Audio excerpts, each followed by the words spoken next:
என்ன சார் உங்கள் பையன் என்ன செஞ்சுக்கிட்டு இருக்கிறான் இப்போ அப்படின்னு கேட்டார் ஒருத்தர். அடிக்கடி கண்ணாடி முன்னாடி நின்று அழகு பார்த்துக்கிட்டு இருக்கிறான் சார் அப்படின்னாரு அப்பா. இளம் பருவம் இப்படி தான் இருக்கும், அதையெல்லாம் சாதாரணமாக நினச்சிடாதீங்க அப்படின்னாரு அவர். என்ன சார் சொல்கிறீங்க, கண்ணாடி முன்னாடி நின்றுக்கிட்டு நேரத்தை வீணாக்கிக்கிட்டு இருக்கான், அதை ஒரு பெரிய விஷயமா நான் நினைக்கணுமா அப்படின்னாரு இவர். இளம் பருவத்தில் இளைஞர்களுக்கும் சின்ன பொண்ணுங்களுக்கும் அடிக்கடி கண்ணாடியில் பார்க்கணும்னு தோணும். அது வெறுமனே அழகு பார்க்கறது மட்டும் இல்லை, அவங்க தங்களையே தேடி கண்டுபிடிக்கிற ஒரு முயற்சி அது. இது ஒரு மனோதத்துவ விளைவு. இது வரைக்கும் சின்ன பிள்ளையா இருந்துட்டோம், இனிமேல் நாமளும் மற்றவங்க மாதிரி மனிதர்கள் தான் அப்படிங்கிற உணர்வு அவங்களுக்கு வருது. தங்களோட முகம் எப்படி இருக்குது, அழகு எப்படி இருக்குது, உடம்பு நேரம் எப்படி இருக்குது, முடி எப்படி இருக்குது அப்படிங்கிறதையெல்லாம் கண்டுபிடிக்கிறாங்க. அதுக்கப்புறம் இன்னொரு ஆணோ பொண்ணோ தன்னை கவனிக்கணும் அப்படின்னு நினைக்கிறாங்க. இதெல்லாம் மனோதத்துவ உண்மைகள், இதெல்லாம் இயற்கை. இதை பார்த்துட்டு பெற்றவங்க பிள்ளைங்க கெட்டு போட்டாங்க அப்படின்னு நினைக்கக்கூடாது, அவங்கள திட்டிகிட்டே இருக்கக்கூடாது. இன்றைக்கி பல குடும்பங்களில் இதுதான் நடந்துக்கிட்டு இருக்குது. மனுஷ வாழ்க்கையிலேயே இப்படியும் இல்லாத அப்படியும் இல்லாத ஒரு பருவம் இளம் பருவம். 13லேருந்து 19 வயசுக்கு உட்பட்ட ஆண்கள் பெண்கள் இந்த வகையை சேர்ந்தவங்க, டீனேஜ் குரூப். இவங்களை சின்னவங்கன்னு நினச்சிட முடியாது, பெரியவங்கன்னு நினச்சிட முடியாது. இவங்க ரொம்ப சென்சிட்டிவ். சமூகம் நினச்சா இவங்களை நல்லவங்களாகவும் ஆக்கலாம், கெட்டவங்களாகவும் ஆக்கலாம். கொஞ்சம் அக்கறை எடுத்துக்கிட்டால் பெரிய பெரிய மேதைகளையும் விஞ்ஞானிகளையும் உருவாக்கலாம். ஆனால் நடக்கிறது என்ன தெரியுமா, அநேகமாக இவங்களை யாருமே சரியாக புரிஞ்சுக்கிறது இல்லை, இவங்களை சரியாக நடத்துறதும் இல்லை. இது வரைக்கும் நாம் சொல்கிறத கேட்டுக்கிட்டு இருந்தான், இப்போல்லாம் அவன் இஷ்டத்துக்கு நடக்க ஆரம்பிச்சுட்டான் அப்படின்னு வருத்தப்படுற பெற்றோர்கள் அதிகம். இது வருத்தப்படுற விஷயம் இல்லை, சந்தோஷப்பட வேண்டிய விஷயம். உங்கள் புள்ள சொந்தமாக யோசிக்க ஆரம்பிக்கிறதும் நடந்துக்க ஆரம்பிக்கிறதும் ஒரு தப்பான விஷயமா? அவன் கடைசி வரைக்கும் உங்கள் பேச்சையே கேட்டுக்கிட்டு இருக்கணுங்கிறது என்ன நியாயம்? இன்றைக்கி இளைஞர்களை பெரியவங்க தப்பாக புரிஞ்சுக்கிட்டு தவறாக நடத்துறதுனால தான் அவங்களுக்கு வெறுப்பு, எரிச்சல், மனக்கசப்பு எல்லாம் உண்டாகுது. பெற்றவங்க சரியாக மதிக்கிறது இல்லை அப்படிங்கிற ஒரே காரணத்தினாலேயே வீணாக போகிற பிள்ளைங்க இன்றைக்கி அதிகம். சரி, பெற்றவங்களுக்கு இன்றைக்கி என்ன தான் புத்தி சொல்ல வர்றீங்க அப்படின்னு கேட்குறீங்களா? நாம் எதையும் சொல்ல வரல, ஆனால் அது சம்பந்தமான சில நிபுணர்கள் சொல்லியிருக்கிறத உங்கள் காதில் போட்டு வைக்கலாம். அது என்னென்னா, பிள்ளைங்க கிட்ட அன்பு செலுத்துங்க. குழந்தையா இருந்தப்போ எவ்வளவு பாசமாக இருந்தீங்க, வளர வளர அதை ஏன் குறைச்சிக்கிறீங்க? பெற்றவங்களின் அன்பான வார்த்தைகளுக்கு ஏங்குறவங்க தான் இன்றைய இளைஞர்கள். அவங்க எதை சொன்னாலும் அதை அக்கறையாக காது கொடுத்து கேளுங்க, அலட்சியப்படுத்தாதீங்க. அவங்க விரும்புறது உங்ககிட்ட இருந்து ஒரு மதிப்பு, மரியாதை, அங்கீகாரம், இவ்வளவுதான். அவங்க அவங்களாவே முடிவுகள் எடுக்கட்டும், அதுக்கு நீங்கள் உதவியாக இருங்க, அது போதும். மற்றவங்க முன்னாடி, முக்கியமாக அவங்க நண்பர்கள் முன்னாடி அவங்கள பற்றி மட்டமாக பேசாதீங்க. அவங்கக்கிட்ட பொய் சொல்லக்கூடாது. நீங்கள் சொன்னது பொய்ன்னு தெரிஞ்சு போச்சுன்னா உங்கள் பேரில் அவங்களுக்கு இருக்கிற மதிப்பு போயிடும், நம்பிக்கை போயிடும். அவங்களுக்கு முன்னாடி நீங்கள் சண்டை போடக்கூடாது. உங்கள் பிள்ளைய எப்பவும் இன்னொரு பிள்ளையோட ஒப்பிட்டு பேசுகிற வேலையே வேணாம். கூட பிறந்த மற்றவங்களோட கூட ஒப்பிடக்கூடாது. இப்படி செஞ்சால் அவன் உங்ககிட்டையும் பிரியமாக இருக்க மாட்டான், அவங்ககிட்டையும் பிரியமாக இருக்க மாட்டான். புள்ள எங்கே போகிறான், என்ன பண்ணுறான் அப்படின்னுலாம் துப்பறிஞ்சிக்கிட்டு இருக்கக்கூடாது. இளைஞர்கள் தனிமையை விரும்புகிறவங்க. அவங்கள பெட்டியில் வச்சு மூடி பாதுகாக்கணும்னு நினைக்கக்கூடாது. அவங்கள எப்படி பாதுகாக்கிறது அப்படிங்கிறது அவங்களுக்கே தெரியும். உங்கள் புள்ள எப்படி நடந்துக்கணும்னு நீங்கள் எதிர்பார்க்குறீங்களோ அது மாதிரி நீங்கள் நடந்து காட்டுங்க, அது போதும். ஒரு வீட்டில் அப்பாவும் அம்மாவும் பேசிக்கிட்டு இருக்கிறாங்க. என்னங்க, நம்ம பொண்ணு பெரியவளாயிட்டா, அடிக்கடி கண்ணாடி முன்னாடி போய் நின்றுக்கிட்டு இருக்கிறா, சீக்கிரமாக ஒரு பையனை பார்த்து கல்யாணத்தை முடிக்காமல் இப்படி மசன்னு கல் மாதிரி உட்காந்துருக்குறீங்களே அப்படின்னு சத்தம் போட்டாங்க அந்த அம்மா. அவசரப்படாத, பார்க்கறதுக்கு கண்ணுக்கு அழகாக லட்சணமாக புத்திசாலியாக ஒரு பையன் கிடைக்க வேணாமா, அதுதான் பார்த்துக்கிட்டு இருக்கிறேன் அப்படின்னார் அப்பா. இதுக்கு அந்த அம்மா சொல்கிறாங்க, எங்கள் அப்பா இப்படியெல்லாம் நினச்சிக்கிட்டு இருந்திருந்தா எனக்கு கல்யாணமே ஆயிருக்காது தெரியுமா அப்படின்னாங்களாம்.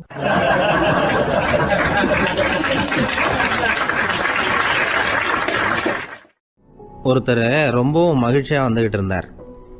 என்ன விஷயம்னு விசாரித்தேன். நான் தோற்று போயிட்டேன், அதுதான் மனசுக்கு மகிழ்ச்சியாக இருக்குது அப்படின்னார். எனக்கு இது ரொம்ப ஆச்சரியமாக போச்சு. இந்த உலகத்தில் தோற்று போகிறவங்க யாரும் மகிழ்ச்சியாக இருக்கிறதில்ல. அப்படி இருக்கிறப்ப இவர் இப்படி சொல்கிறாரே, எங்கே தோற்று போனீங்கன்னு கேட்டேன். அதுக்கப்புறம் தான் அவர் விவரமாக சொன்னார். என்னோட 5 வயசு குழந்தையோடு நான் விளையாடிக்கிட்டு இருந்தேன். அந்த விளையாட்டில் என் குழந்தை ஜெயிச்சுட்டுது, நான் தோற்று போயிட்டேன் அப்படின்னார் ரொம்ப உற்சாகமாக. நான் யோசித்து பார்த்தேன். அதாவது நாம் சின்ன குழந்தையாக இருக்கிறப்போ எந்த விளையாட்டில் கலந்துக்கிட்டாலும் அதில் நாம் தான் ஜெயிக்கணும்னு ஒரு வெறி நமக்குள்ளே இருக்கும். நம்மளை எதிர்த்து விளையாடுறவர் நல்லவரா கெட்டவரா, பெரியவரா சின்னவரா அப்படிங்கிறதெல்லாம் முக்கியம் கிடையாது. அவர் தோற்று போகணும், நாம் ஜெயிக்கணும், அதுதான் முக்கியம். எதிரியை சந்தோஷப்படுத்த விளையாடுகிற கலை அப்போ நமக்கு தெரியறதில்ல. வாழ்க்கையில் ஒரு பக்குவம் வந்ததுக்கு அப்புறம் வெற்றி பெறணுங்கிற மன அழுத்தம் போயிடுது. போட்டியில் ஜெயிக்கணுங்கிறத விட குழந்தையை சந்தோஷப்படுத்தணுங்கிறது முக்கியமாக போச்சு. ஜெயிக்கணுங்கிற வெறி ஓடி போட்டுது. ஒரு குழந்தையா இருந்தப்போ நம்ம வளர்ச்சிக்கு உதவிய வெறி பெரியவனானதுக்கு பிறகு நமக்கு எதிரியாக மாறுது. அதை சரியான சமயத்தில் நாம் புரிஞ்சுக்கிட்டோம்னா போதும், நாம் பொழைச்சிக்கலாம். ஒவ்வொரு மனுஷனுமே வாழ்க்கையோட அடுத்த கட்ட வளர்ச்சியில் அடி எடுத்து வைக்கிற நேரத்தில் தன்கிட்ட இருந்து ஏதோ ஒரு குணத்தை அல்லது தன் குணம் இருந்த ஏதோ ஒரு உறவை நாம் இழக்கத்தான் வேண்டியிருக்குது. ஒரு கட்டம் வரைக்கும் உதவியாக இருந்த குணம் அடுத்த கட்டத்துக்கு தடையாக கூட மாறிடலாம். இந்த பரிமாண மாற்றத்துக்கு உள்ளாகிற ஒவ்வொருத்தரும் பிரத்யட்சமாக இதை உணர்றாங்க. ஆனால் பல பேர் எப்படின்னா பழசை திறந்துவிட்டு புதிய கொள்கைகளை உருவாக்கிக்கிறதுக்கு இஷ்டம் இல்லாமல் இருந்துடுறாங்க, அல்லது அப்படி செய்ய முடியாமல் தவிக்கிறாங்க. இதையெல்லாம் மீறி அந்த பழசை திறந்துட்டா அதை இழந்ததால் உண்டாகிற மன அழுத்தம் சில காலத்துக்கு வருத்திக்கிட்டு தான் இருக்கும், வேறு வழி இல்லை. ஆரோக்கியமான ஒரு முன்னேற்றத்துக்காக அந்த மன அழுத்தத்தை தாங்கிக்கத்தான் வேணும் அப்படிங்கிறாரு அந்த உலக புகழ்பெற்ற மேதை ஒருத்தர், இந்த ஸ்காட் பெக் அப்படிங்கிறவர். பிறந்த நாள் முதல் இதுதான் சரி அப்படின்னு கற்பிக்கப்பட்டு வந்த ஒவ்வொரு தத்துவத்தையும் தங்களுடைய வளர்ச்சிக்கு தகுந்த மாதிரி மாற்றி அர்த்தப்படுத்தி கொள்ள முடியாமல் வாழ்க்கை சூழல்ல அப்படியே அரைப்பட்டு தூளாகிறவர்கள் தான் ரொம்ப தவிக்கிறாங்களாம். இதுதான் அவருடைய கருத்து. பெரும்பாலும் மனிதர்களுடைய நடுத்தர வயசில், அதாவது 30 தாண்டுகிற சமயத்தில் தான் இந்த தவிப்பு உண்டாகுதான்.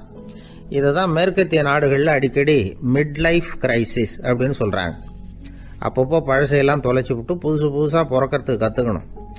ஒவ்வொரு நிமிஷத்தையும் அந்த நிமிஷத்துக்கு ஏற்ற சித்தாந்தம் கொண்டவர்களாக சந்திப்போம் அப்படிங்கிறார் அந்த உளவியல் நிபுணர். இப்படி பழகிக்கிட்டால் வாழ்க்கை இன்பமயம், இல்லைன்னா தவிப்பு மயம்தான். பழசை தொலைக்க முடியாதவர்களில் எத்தனையோ பேர் உண்டு, எத்தனையோ ரகம் உண்டு. அதில் வேடிக்கையான நண்பர்களும் உண்டு. ஒருத்தர் நண்பர் வீட்டுக்கு போனார். அவர் ஏதோ இனிப்பு பலகாரம் கொடுத்து சாப்பிட சொல்லியிருக்கிறாங்க அவங்க வீட்டில். இவர் சாப்பிட்டு பார்த்துட்டு சொன்னாராம், சார் 6 மாதத்துக்கு முன்னாடி ஒரு தடவை இங்கே வந்தேன், அப்போது ஒரு இனிப்பு பலகாரம் கொடுத்தீங்க, அது இதை விட நல்லா இருந்தது சார் அப்படின்னாராம். அப்போ செஞ்ச அதே இனிப்பு பலகாரம் தான் சார் இதுவும் அப்படின்னாராம் அவர்.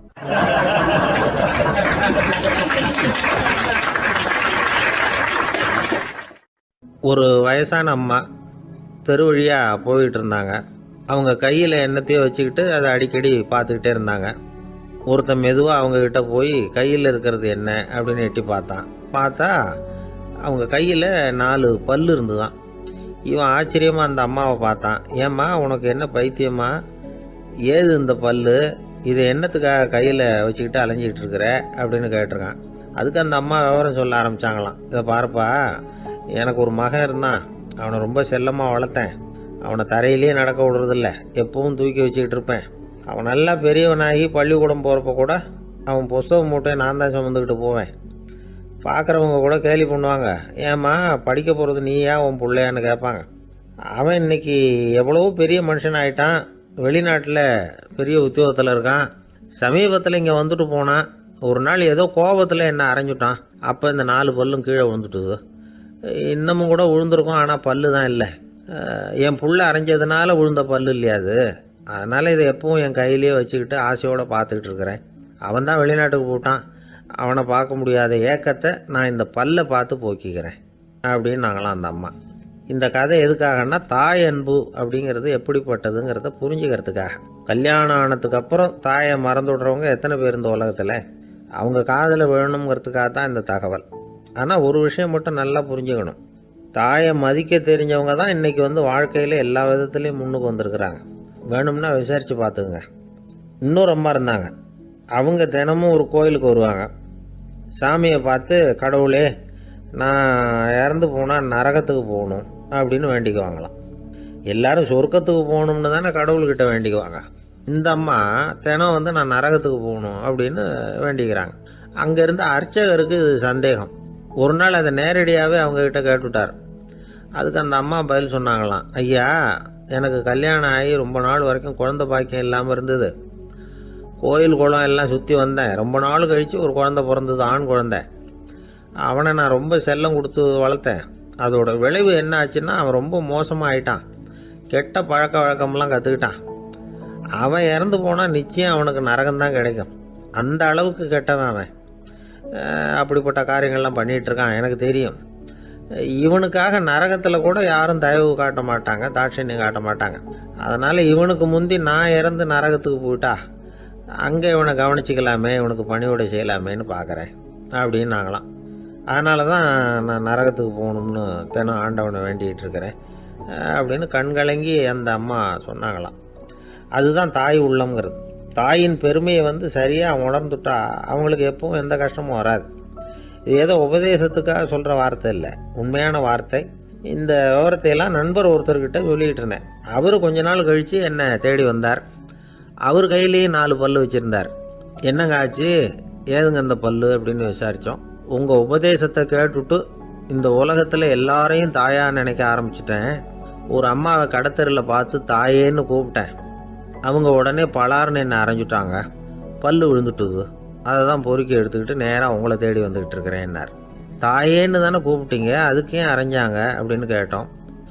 நான் தாயேன்னு கூப்பிட்டது அவங்க காதில் நாயேன்னு விழுந்துட்டு தான், அதுதான் இப்படி ஆயிட்டுது அப்படின்னார்.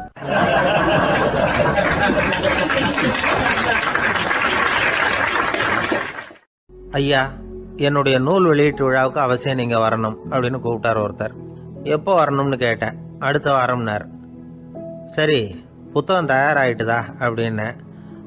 நாளைக்கு தான் அச்சிக்க கொடுக்க போகிறேன்னார். என்னங்க இது, புத்தகம் அச்சிடுறதுக்கு முன்னாடியே அழைப்புதழை வந்து அச்சடிச்சு விட்டீங்களே அப்படின்னு கேட்டேன். அதனால் என்னங்க, அந்த காலம் மாதிரி அப்போல்லாம் அச்சுக்கலை வந்து எவ்வளவோ முன்னேறியாச்சுங்க. Linotype, monotype, phototype, laser, இப்படி என்னென்னமோ வந்தாச்சு. இன்றைக்கி கொடுத்தா நாளைக்கே புத்தகம் தயார் அப்படின்னார். இப்படி இந்த அளவுக்கு முன்னேறி இருக்கிற இந்த அச்சுக்கலை ஆரம்பத்தில் எப்படி இருந்தது தெரியுமா? அந்த காலத்தில் காகிதம்னா என்னென்னே தெரியாது. அப்படி ஒன்று கண்டுபிடிக்கப்படவே இல்லை. அப்போல்லாம் எதையாவது ஒன்று எழுதணும்னா அதுக்கு ஆட்டு தோலை தான் பயன்படுத்தி இருக்கிறாங்க.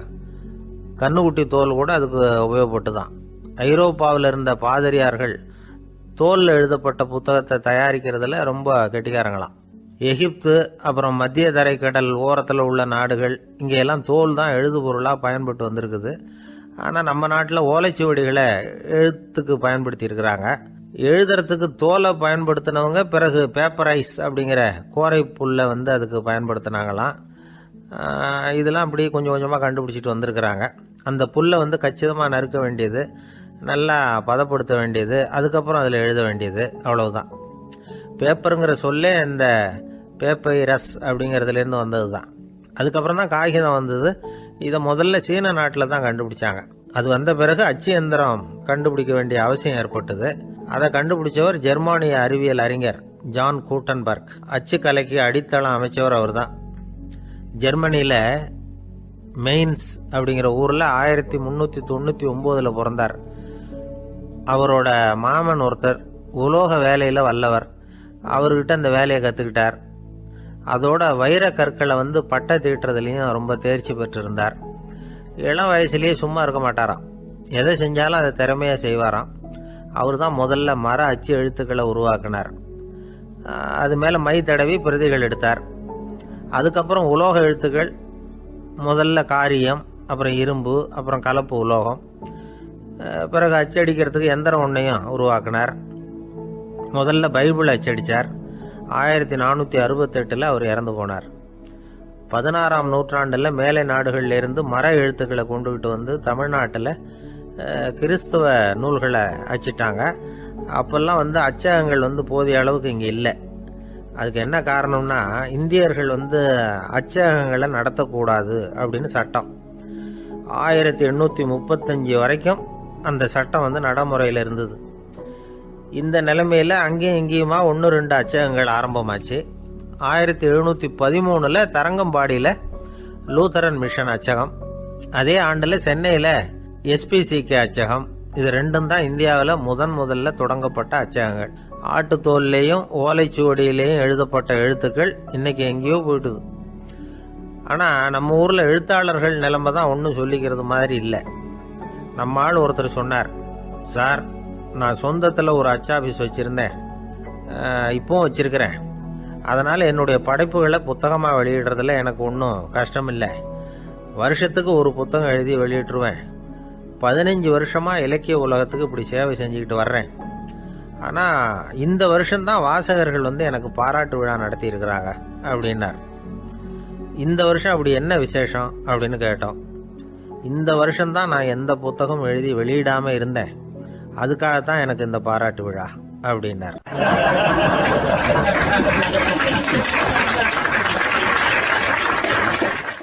ஒரு ஆஃபீஸில் வேலை பார்க்குற ஒருத்தர் ஏதோ தப்பு பண்ணிவிட்டார். உடனே மேல் அதிகாரி அவரை கூப்பிட்டு அனுப்புனார். நீ செஞ்சது தப்புன்னார் கோபமா. இது ஒரு ரகம். சில அதிகாரிகள் இப்படி நீங்கள் செஞ்சது தப்புன்னு சொல்கிறதில்ல, நீங்கள் செஞ்சது சரி அப்படின்னு சொல்கிறதில்ல. எப்படி சொல்லுவாங்கன்னா, நீங்கள் செஞ்சது சரியில்லைன்னு நான் நினைக்கிறேன் அப்படின்னு சொல்லுவாங்களாம். அதாவது சில பேர் நீங்கள் செஞ்சது தப்புங்கிறாங்க, அதையே மாற்றி சொல்கிறாரு இவர், நீங்கள் செஞ்சது சரியில்லைன்னு நினைக்கிறேன். இது ரெண்டும் அர்த்தம் ஒன்று தான், இருந்தாலும் வார்த்தைகள் வித்தியாசம். நிர்வாக திறமை இல்லாத ஒரு அதிகாரி யூ ஆர் ராங் அப்படின்னு சொல்லுவாராம்.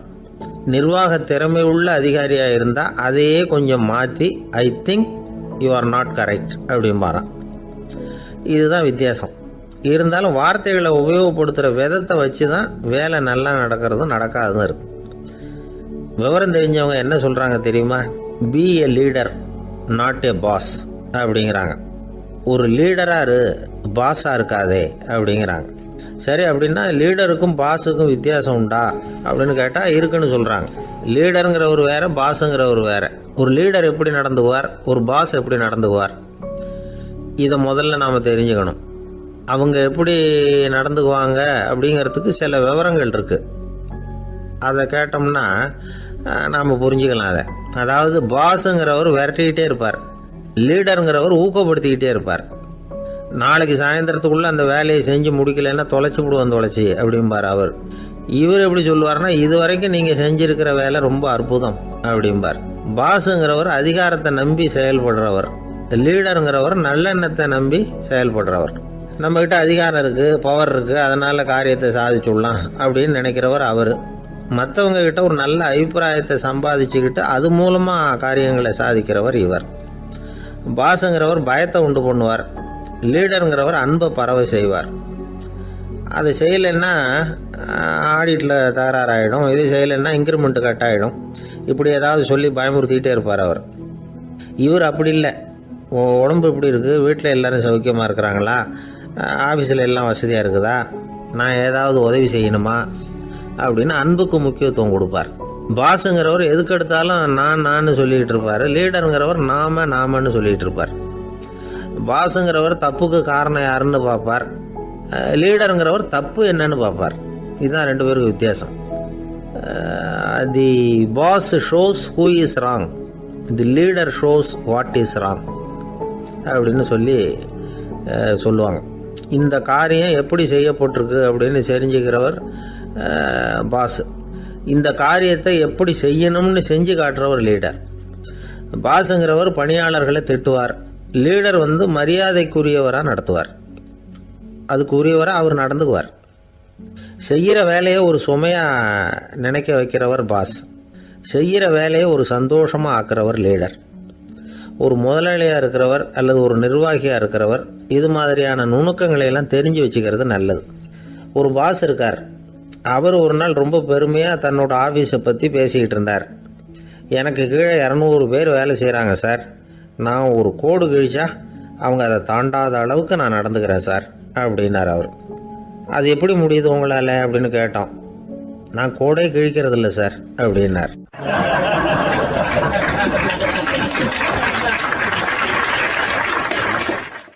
ஊருக்கு வெளியில் அமைதியான ஒரு இடம், அங்கே ஒரு ஆசிரமம், அங்கே ஒரு சாமியார்.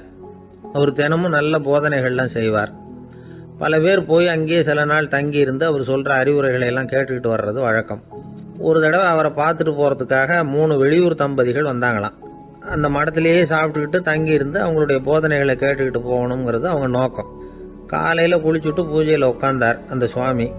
இவங்களும் குளிச்சுட்டு அந்த பூஜையை பார்க்கறதுக்காக அவர் முன்னாடி உட்காந்தாங்க. பூஜை ஆரம்பமாச்சு. சம்பிரதாயப்படி அது ரொம்ப நேரம் நடந்துக்கிட்டே இருக்குது. இவங்களுக்கு நல்ல பசி இருந்தாலும் இந்த நேரத்தில் அதை எப்படி வெளியில் காட்டிக்கிறது?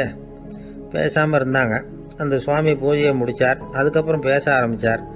பேச்சு அருமையாக தான் இருந்தது, அமிர்தமாக தான் இருந்தது. இருந்தாலும் இவங்களுக்கு இருக்கிற வயிற்று பசி அது சரியாக கவனிக்க விடலை. அந்த சுவாமியே இதை கவனிச்சதா தெரியல.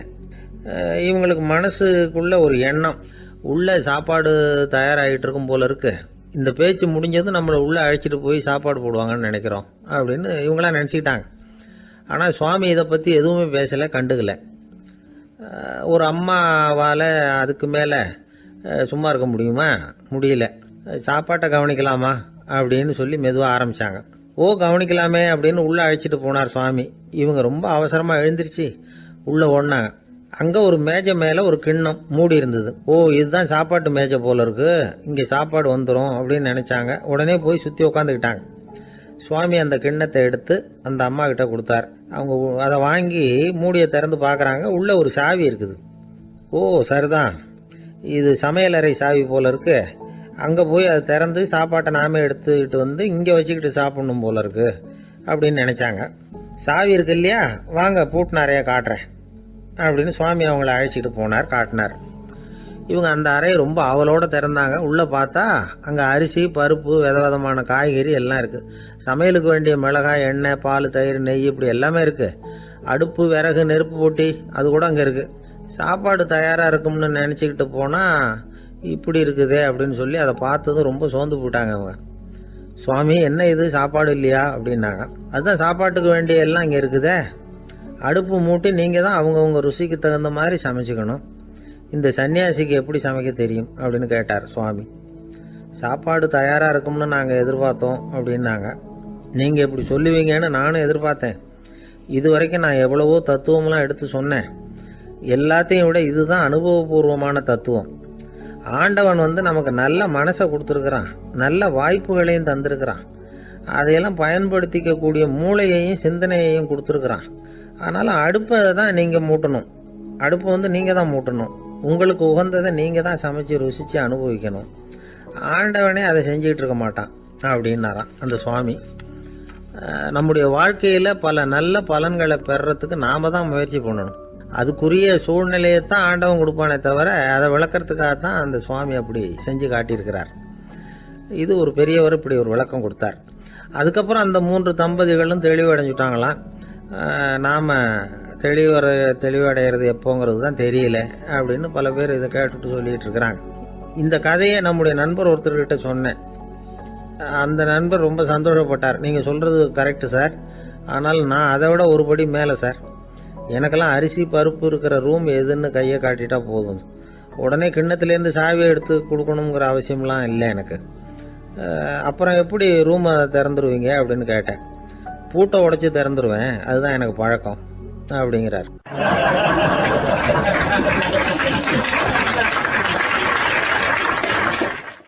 ஒருத்தர் மனசில் நிம்மதி இல்லாமல் உட்காந்துருந்தார். என்ன சார் விஷயம் அப்படின்னு விசாரித்தேன். அகலக்கால் வச்சுட்டேன், அதுதான் அவதிப்படுறேன்னார். விவரமாக சொல்லுங்கன்னு. வீடு கட்டணும்னு ஆரம்பித்தேன், வேலை பாதியிலேயே நிற்கிது, கையில் பணம் இல்லை அப்படின்னார். இது மாதிரி ஆசாமிகள் பல பேரை நீங்கள் பார்த்துருக்கலாம். இவங்கெல்லாம் சுலபமாக மன அழுத்தத்துக்கு ஆளாயிடுறாங்க.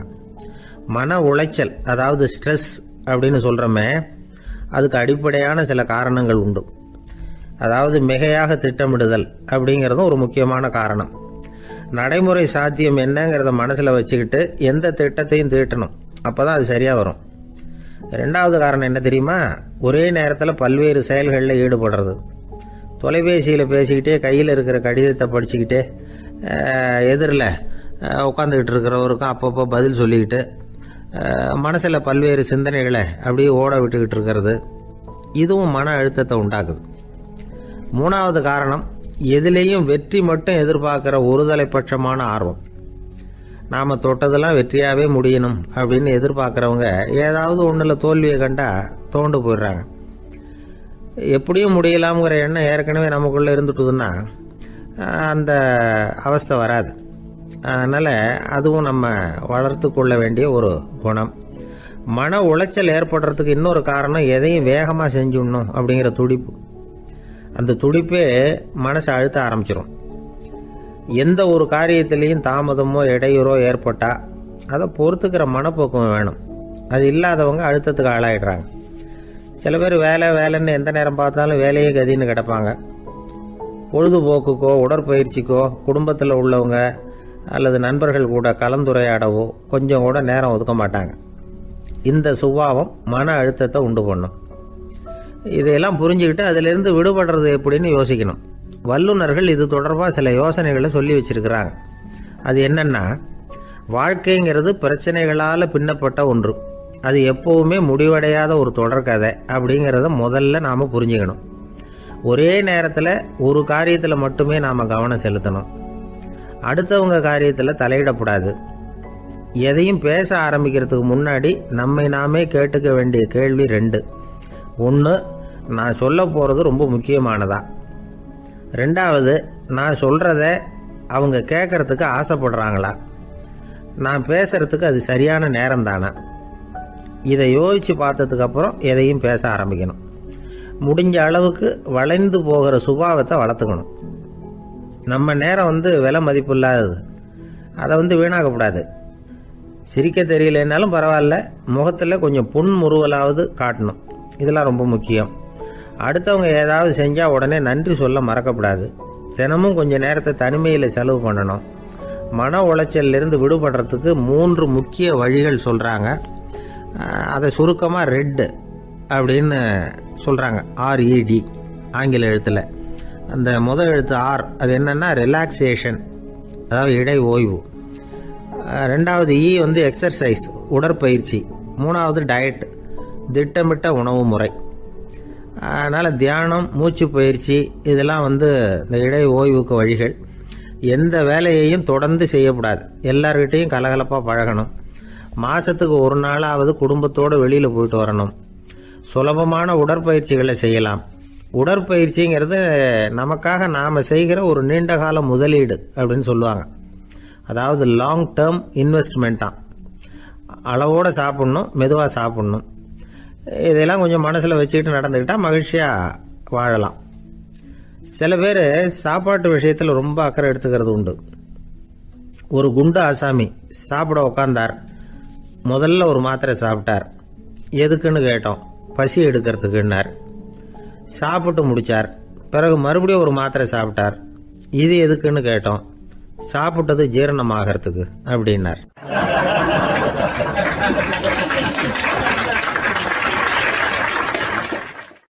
ஒரு காலத்தில் பிரஷ்யா அப்படின்னு ஒரு தேசம் இருந்தது. இப்போ ஜெர்மனி இருக்குல்ல, இதோட பெரும்பகுதி ஒரு காலத்தில் பிரஷ்யாங்கிற பேரில் இருந்தது. அப்போ அதுக்கு அரசராக இருந்தவர் மகா ஃப்ரெடரிக், அதாவது ஃப்ரெடரிக் தி கிரேட் அப்படின்னு சொல்லுவாங்க. அந்த ராஜாவுக்கு ஒரு சந்தேகம்.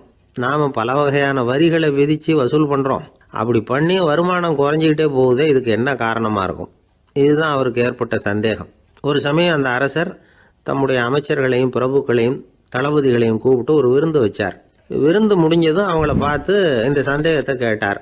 வரிகள் அதிகமாக விதித்து வருமானம் குறையறதுக்கு என்ன காரணம் அப்படின்னு கேட்டார். பல பேருக்கு இதுக்கு சரியாக பதில் சொல்ல தெரியல. அனுபவசாலியான ஒரு தளபதி எழுந்திருச்சார். அரசே, அது எப்படிங்கிறத இப்போ உங்களுக்கு காட்டுறேன்னார். உடனே ஒரு பெரிய பனிக்கட்டி ஒன்றை தன்னுடைய கையில் எடுத்தார். அதை அப்படியும் எப்படியும் திருப்பி பார்த்தார். அப்புறம் அடுத்தவர்கிட்ட கொடுத்தார்.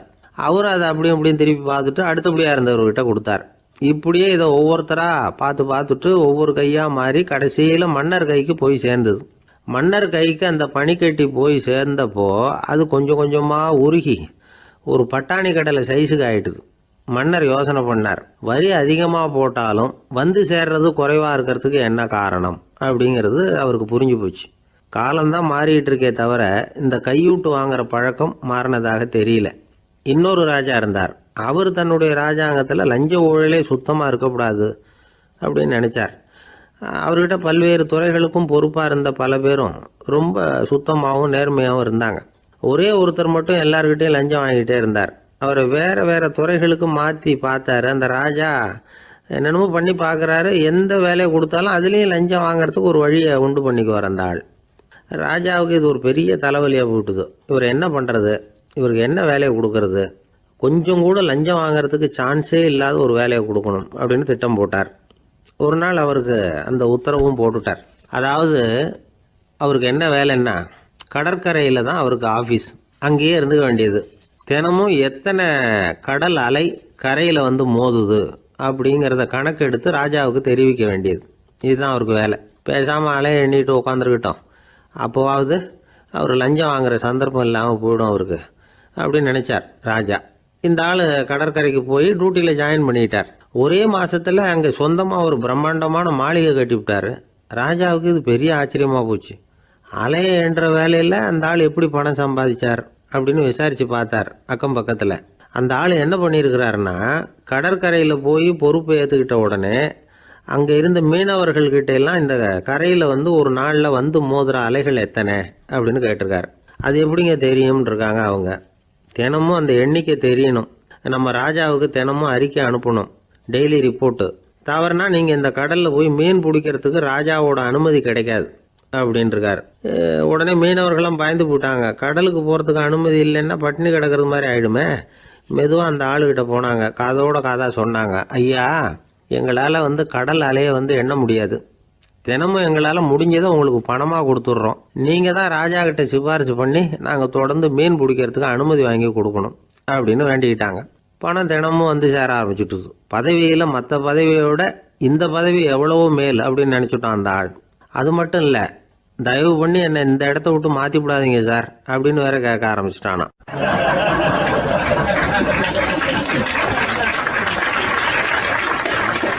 என் நண்பர் ஒருத்தர் ஆழ்ந்த சிந்தனையில் இருந்தார். என்ன யோசனை பண்ணுறீங்கன்னு கேட்டேன். தலைவர் ஆகணும்னு பார்க்குறேன், அதுதான் என்ன வழின்னு யோசிச்சுக்கிட்டு இருக்கேன்னார். நான் கூட அது மாதிரி யோசித்து பார்த்தேன். அதுக்கப்புறம் அந்த யோசனையை கை விட்டுட்டேன் அப்படின்னோம். ஏன்னு கேட்டார். அதுக்கான தகுதிகள் நமக்கு இல்லைங்கிறது புரியுது. அது நமக்கு புரியறத விட நம்ம விட மற்றவங்களுக்கு நல்லா புரிஞ்சு போச்சு. அதனால் பேசாமல் கம்முன்னு இருந்துடுறது தான் நல்லது அப்படின்னோம். தலைவர் ஆகிறதுக்கு தகுதிகள் வேற உண்டோ அப்படின்னு கேட்டார். அவர் யதார்த்தமாக தான் கேட்குறார். நாங்கள் உடனே எங்ககிட்ட இருந்த ஒரு புத்தகத்தை எடுத்து அவர்கிட்ட கொடுத்தோம். படித்து பாருங்கன்னு. தலைவர் ஆகிறதுக்கு என்ன வழி அப்படிங்கிறத பற்றி அதில் போட்டிருக்கிறாங்க. முதல் வழி என்ன தெரியுமா? ஒரு 4 பேர் முன்னாடி இல்லைன்னா ஒரு கூட்டத்துக்கு முன்னாடி நீங்கள் பேச போகிறீங்க. அப்போ எப்படி ஆரம்பிக்கணும்னா, உண்மையான புகழ்ச்சி, நேர்மையான பாராட்டு, இதோடு ஆரம்பிக்கணும். எடுத்ததுமே அது சரியில்லை இது சரியில்லைன்னு பேசிகிட்டு இருக்கக்கூடாது. மக்களை பார்த்து நீங்கள் தான் தப்பு பண்ணிவிட்டீங்க அப்படின்னு நேரடியாக சொல்லக்கூடாது. தவறு இருந்தாலும் அதை வந்து மறைமுகமாக ஏதாவது கதை சொல்லி அதிலிருந்து அவங்க புரிஞ்சுக்கிற மாதிரி செய்யணும். அடுத்தவங்க பண்ண தப்பு என்னன்னு அலசறதுக்கு முன்னாடி நீங்கள் பண்ணின தப்பு என்னங்கிறத பற்றியே பேசுங்க. எதுக்கும் நேரடியாக உத்தரவு போட்டுக்கிட்டு இருக்கக்கூடாது. இதை நீங்கள் செய்யணும் அப்படின்னு சொல்கிறதுக்கு பதிலாக நீங்கள் இப்படி செஞ்சால் எப்படி இருக்கும் அப்படின்னு கேள்வி மாதிரி கேட்கணுமா. இப்படி கேட்டால் அது உத்தரவு மாதிரி தெரியாதான். அடுத்தவங்க மரியாதையை காப்பாற்றுறது மாதிரி பேசணுமா. உங்கள் பேச்சு இன்னொருத்தரை வந்து அவமானப்படுத்துறது மாதிரி இருக்கக்கூடாதான். ஏன்டா இவங்ககிட்ட போய் மாட்டிக்கிட்டோம்னு யாரும் நினச்சிடக்கூடாது. ஒவ்வொரு சின்ன வளர்ச்சியையும் பாராட்டணும். வெற்றி வந்து சாதாரணமாக இருந்தாலும் பாராட்டாமல் இருந்துடக்கூடாது. பாராட்டும் பொழுது தாராளமாக இருக்கணும். குறை சொல்லும் பொழுது கவனமாக இருக்கணும். வாய்க்கு வந்தபடி பேசிவிட்டா அதுக்கப்புறம் வகையாக மாட்டிக்கிட்டு முழிக்க வேண்டியிருக்கும். நீங்கள் பேசுகிறது இன்னொருத்தருக்கு ஒரு கௌரவத்தையும் மரியாதையும் உண்டு பண்ணுறது மாதிரி இருக்கணும். நீங்கள் பேசுகிறது அடுத்தவங்களுக்கு இருக்கிற கொஞ்ச நெஞ்ச மரியாதையும் எடுத்து விடுறது மாதிரி இருக்கக்கூடாது. உங்கள் பேச்சை கேட்டால் கேட்குறவங்களுக்கு ஒரு ஊக்கம் வரணும், உற்சாகம் வரணும். தவறு எதுவாக இருந்தாலும் அதை சுலபமாக திருத்திக்கலாம், சரி பண்ணிக்கலாங்கிறது மாதிரி இருக்கணும் உங்கள் பேச்சு. அடுத்தவங்களை சந்தோஷப்படுத்துங்க. உங்கள் யோசனையை கேட்டு நடந்துக்கிறதுனால அந்த சந்தோஷம் அவங்களுக்கு கிடைக்கணும். இந்த தகுதியெல்லாம் உங்ககிட்ட இருந்தால் நீங்கள் ஒரு சிறந்த தலைவராகலாம் அப்படின்னு அந்த புஸ்தகத்தில் போட்டிருக்கு. இந்த காலத்தில் வந்து தலைவர் ஆகிறதுக்கு வேறு சில தகுதிகள்லாம் கூட தேவைப்படுது. ஒரு புள்ள வந்து தன்னுடைய அப்பா கிட்ட, அப்பா, உன்ன மாதிரியே நானும் அரசியலில் சேரணும், தலைவர் ஆகணும்னு ஆசைப்படுறேன். இன்னையிலேருந்து எனக்கு அரசியல் பாடம் கற்றுக் கொடு அப்படின்னு கேட்டிருக்கான். அவரும் சரின்னு சொல்லிவிட்டு ஒரு பெரிய ஏணியை எடுத்துகிட்டு வந்தாராம். ஒரு செவுத்தில் சாத்தினார். இந்த ஏணியில் ஏறி உயர போய் அங்கே பரன் மேலே இருக்கிற ஒரு புத்தகத்தை எடுத்துகிட்டு வாடான் இருக்கார். மகனை பார்த்து, அப்பா, ஏணி ரொம்ப உயரமாக இருக்குது, நீ ஜாக்கிரதையாக இதை பிடிச்சிக்கோ, நான் ஏறி போகிறேன் அப்படின்னு நான் பையன். பயப்படாத, நான் பார்த்துக்கிறேன்னார் அப்பா. பையன் ஏணியில் ஏறினா உச்சிக்கு போனதும் அப்பா கையை எடுத்துட்டார். ஏணி அப்படியே சரிஞ்சுட்டுது. பையன் பொத்துன்னு கீழே விழுந்துட்டான். இடுப்பு பிடிச்சிக்கிட்டே எழுந்திரிச்சான். என்னப்பா இது, இப்படி என்னை ஏற விட்டுட்டு கையை விட்டுட்டியே, இப்படி கை விடலாமா அப்படின்னு கத்தியிருக்கான். அப்பா நிதானமாக சொன்னாராம், அவசரப்படாதேப்பா, அரசியலில் இதுதான் முதல் பாடம், பெத்த அப்பனாக இருந்தாலும் அவனை நம்பாதே அப்படின்னு உபதேசம் பண்ண ஆரம்பிச்சாராம்.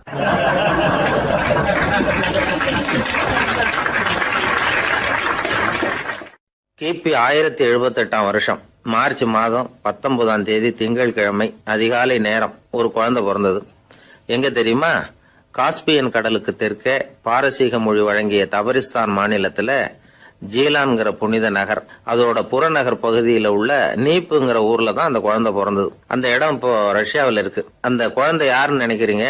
அதுதான் முஹித்தீன் பெருமான், ஆன்மீக சாதனைகள் புரிந்த மகான் முஹித்தீன் ஆண்டகை. தன்னுடைய 18வது வயசுல உயர்கல்விக்காக ஜீலான் நகரத்தை விட்டு பகுதாத் நகரத்துக்கு புறப்பட்டு போறார். இளம் பிராயம் தானே, அதனால துணைக்கு ஒரு வர்த்தக கூட்டத்தோட சேர்ந்து போயிட்டு இருக்கிறார். ரொம்ப தூரம் போகணும். ஒவ்வொரு இடமா தங்கி தங்கி போயிட்டு இருக்கிறாங்க. ஒரு இடத்துல ஒரு கொள்ளை கூட்டம் பயங்கரமான ஆயுதங்களோட அவங்கள வழிமறிச்சுட்டுது. அந்த வர்த்தக கூட்டம் வச்சிருந்த பொருள்களை எல்லாம் அவங்க பறிச்சு விடுறாங்க. இவங்களும் பயந்துகிட்டு இருந்தது எல்லாத்தையும் அவங்க கிட்ட கொடுத்துடுறாங்க. முஹித்தீன் ஆண்டகை மட்டும் இதையெல்லாம் பார்த்துக்கிட்டு தனியா ஒதுங்கி நிற்கிறார். ஒரு 18 வயசு பையன் மட்டும் இப்படி தனியா அநாத சிறுவன் மாதிரி நின்றுட்டு இருக்கிறத அந்த கொள்ளை கூட்டத்தில் இருந்த ஒருத்தன் பாக்குறான். கிட்ட நெருங்கி வர்றான். அலட்சியமாவும் கிண்டலாவும் உங்ககிட்ட ஏதாவது இருக்குதா அப்படின்னு கேட்கறான். இவங்கிட்ட என்ன இருக்க போகுது அப்படிங்கிற நம்பிக்கையில அவன் அப்படி கேட்கறான். உடனே இவரு ஓ இருக்குதே, என்கிட்ட 40 தீனார் இருக்கு அப்படிங்கிறார். இப்படி சொல்லியும் அந்த கொள்ளைக்காரனுக்கு நம்பிக்கை வரல. என்னடா விளையாடாத, பொய் சொல்லாத, உண்மையை சொல்லு அப்படிங்கிறான் அவன். உண்மையைத்தான் சொல்றேன், என்கிட்ட 40 தீனார் இருக்கு அப்படிங்கிறார் இவர். எங்க வச்சிருக்கிற அப்படின்னு கேக்குறான். சட்டையின் விழாப்புறத்துல உள்ள பகுதியில அதை வச்சு தச்சிருக்கிறாங்க அப்படின்னு உண்மையை சொல்றார். உடனே கொள்ளை கூட்ட தலைவன் அதை கத்தியால கீறிப்பார் அப்படின்னு உத்தரவு போடுறான். அந்த சட்டையை கிழிக்கிறாங்க. உள்ள இருந்து 40 பொற்காசுகளும் பொல பொலன்னு கீழே கொட்டுச்சு. அதை பார்த்த உடனே அந்த கொள்ளை கூட்ட தலைவன் மலைச்சு போய் நின்னுட்டான். காசை பார்த்துட்டு அவன் மலைச்சு போகல, பொய் பேசாத அந்த பையனோட நேர்மையை பார்த்துட்டு அவன் அப்படி நின்னான். மெதுவா அந்த பையன் கிட்ட வந்தான். ஏன்பா நீ என்ன பணக்கார குடும்பமா அப்படின்னு கேட்டான். அப்படிலாம் இல்ல, எனக்கு அப்பா இல்ல, அம்மா மட்டும்தான் உண்டு. எங்க அப்பா எனக்குன்னு விட்டு போன சொத்தே இந்த 40 தீனார் தான் அப்படின்னாரு இவர். அப்படி இருந்துமா உண்மை பேசணும்னு ஆசைப்பட்டேன், என்கிட்ட ஒண்ணும் இல்லைன்னு ஒரு வார்த்தை சொன்ன உன்னை விட்டுருப்போமே அப்படின்னா அவன். அப்படி இல்லைங்க, நான் இறைவன் திருநாமத்தை அறியக்கூடிய கல்வி ஞானத்துக்காக இப்ப போயிட்டு இருக்கிறேன். இறைவன் திருநாமத்தை உச்சரிக்க வேண்டிய நாவால பொய் பேசக்கூடாதுன்னு எங்க அம்மா சொல்லியிருக்கிறாங்க. அதனால நான் எப்பவுமே பொய் சொல்ல மாட்டேன் அப்படின்னு என்னுடைய தாய்க்கு வாக்கு கொடுத்திருக்கிறேன் அப்படின்னார் அவர். முஹித்தீன் பெருமான் வார்த்தைகளை கேட்ட அந்த கொள்ளையர்கள் மனம் திருந்தி நல்லவங்களா ஆயிடுறாங்க. அந்த கொள்ளையர் தலைவன் பிற்காலத்துல ஒரு பெரிய மகான் ஆயிடுறார். பெரியவர்கள் வாழ்க்கையில நடக்கிற இது மாதிரி சம்பவங்கள் தான் நாம நல்ல விதமா வாழறதுக்கு துணையா இருக்கும். அந்த காலத்துல கொள்ளையர்களே பெரியவங்க செயலை பார்த்து மனம் திருந்தி இருக்கிறாங்க. இந்த காலத்துல யார் இப்படி இருக்கிறா? இந்த காலத்துல மகான் ஒருத்தரை பார்த்தேன், எனக்கு வேண்டியப்பட்ட மகான். ஏங்க நீங்களும் மகான் ஆகிறதுக்கு முன்னாடி கொள்ளை அடிச்சுட்டு இருந்தீங்களா அப்படின்னு கேட்டேன். அவர் மெதுவா கண்ணை திறந்து என்ன நிமிந்து பார்த்தார். அப்படி இல்லப்பா, நான் கொள்ளை அடிக்கிறதுக்காகத்தான் மகானாவே ஆகி இருக்கிறேன் அப்படின்னு சொல்லிவிட்டு மறுபடியும் கண்ணை மூடிட்டார்.